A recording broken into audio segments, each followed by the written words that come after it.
Which US president once received a raccoon as a Thanksgiving gift? Was it A. Calvin Coolidge, B. James Madison, C. Martin Van Buren, or D. Dwight D. Eisenhower?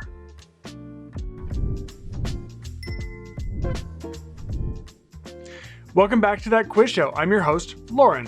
The answer for this multiple choice question is A. In 1926, Calvin Coolidge received a live raccoon from a supporter in Mississippi. It was intended to be served at the White House dinner for Thanksgiving. Instead, Coolidge took a shine to this woodland creature, naming her Rebecca and adopting her as a pet. Rebecca the raccoon joined the already substantial White House menagerie, which included a black bear, a wallaby, and a pygmy hippo named Billy. If you got the correct answer, give yourself all the fake internet points. Well done. In the first half of this Thanksgiving special, I gave you a generous helping of 15 general knowledge questions. The first 5 were about the noble turkey, the next 5 were about Thanksgiving history and traditions, and the final 5 were about iconic Thanksgiving foods. If you haven't seen the first half of today's episode, then you should watch that video first, or you will spoil the answers. Let's check our answers and see how many more fake internet points you've earned. Question 1. I asked you, what is the iconic bone that turkeys and other birds have in common with the Tyrannosaurus rex and the Velociraptor? Researchers have found that the wishbone dates back more than 150 million years to a group of meat-eating dinosaurs that includes the Tyrannosaurus rex and the Velociraptor. So the answer is the wishbone. Number 2. What is the name for the amino acid in turkey that can make you sleepy? Tryptophan is the amino acid, but contrary to popular belief, the sleepiness you feel after the big meal is more likely caused by an overload of carbs and alcohol, and generally eating to excess, rather than by the tryptophan itself, which can be found in most meats in similar concentrations. Question 3. Wild turkeys are the official game bird of which US state? That would be the Commonwealth of Massachusetts, which selected the wild turkey as its official state game bird in 1991. By the way, did you know that wild turkeys can fly? The domesticated birds are flightless and bred mostly for size, but the wild turkey is capable of flying at up to 55 miles per hour. Neat. Question number 4. What are the layers of a turducken? This Thanksgiving fever dream consists of a deboned chicken, stuffed into a deboned duck, and then further stuffed into a deboned turkey.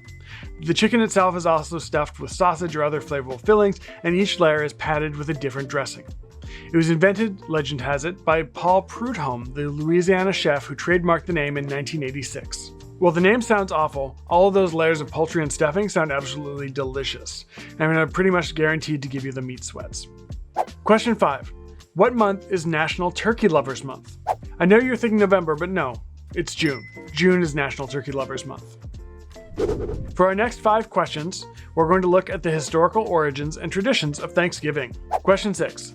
Which US president did Sarah Josephiah Hall finally convince to make Thanksgiving a national holiday in 1863? There was a lot of setup to this question, but you only really needed to know who was president in 1863, which in this case is Abraham Lincoln. But it's kind of neat to know that the woman who wrote Mary Had a Little Lamb is responsible for making Thanksgiving a national holiday. Question 7. Football and Thanksgiving are 2 things that go together like gravy and mashed potatoes. Which 2 NFL teams played the first Thanksgiving pro football game in 1934? This match was the first pro football game played on Thanksgiving, and it was also the first NFL game broadcast nationally by radio. The 2 teams in question are the Detroit Lions and the Chicago Bears. Question 8. Canada also celebrates Thanksgiving, but on a different day. When is Canadian Thanksgiving? Thanksgiving is celebrated in Canada on the 2nd Monday in October. Shout out to all my Canadian friends. Question 9. What 18-minute folk music monologue is performed on many rock and classic rock stations every Thanksgiving? The song is Alice's Restaurant by folk singer and songwriter Arlo Guthrie. This long-form, rambling, talking blues song tells a story that takes place on Thanksgiving.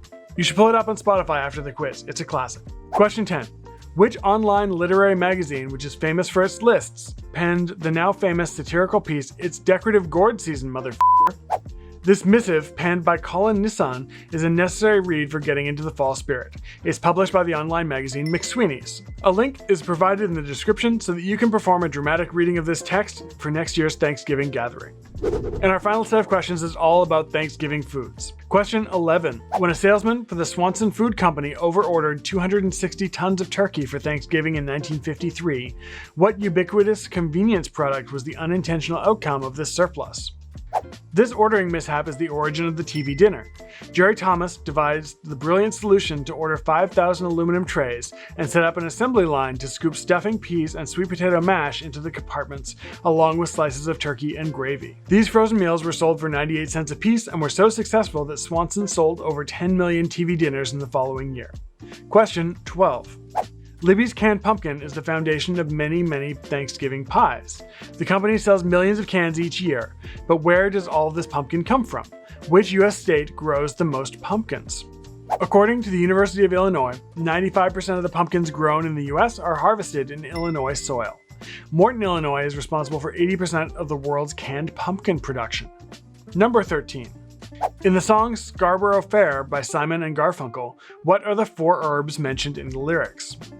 These herbs would be parsley, sage, rosemary, and thyme, essential flavors in every Thanksgiving meal. Question 14. There are only 3 cultivated fruits that are native to North America: the blueberry, the Concord grape, and what Thanksgiving staple? You can't have a Thanksgiving meal without a bit of cranberry sauce. The cranberry, along with the blueberry and the Concord grape, is one of North America's 3 native fruits that are commercially grown. Question 15. In 1955, in a test kitchen in Camden, New Jersey, a now iconic Thanksgiving side dish was born. The popularity of this dish now accounts for 40% of the annual sales of a particular canned soup. I asked you to name the dish and the soup. This classic dish is green bean casserole, and the pantry staple is Campbell's cream of mushroom soup. Come to think of it, when was the last time you ate a can of cream of mushroom soup on its own?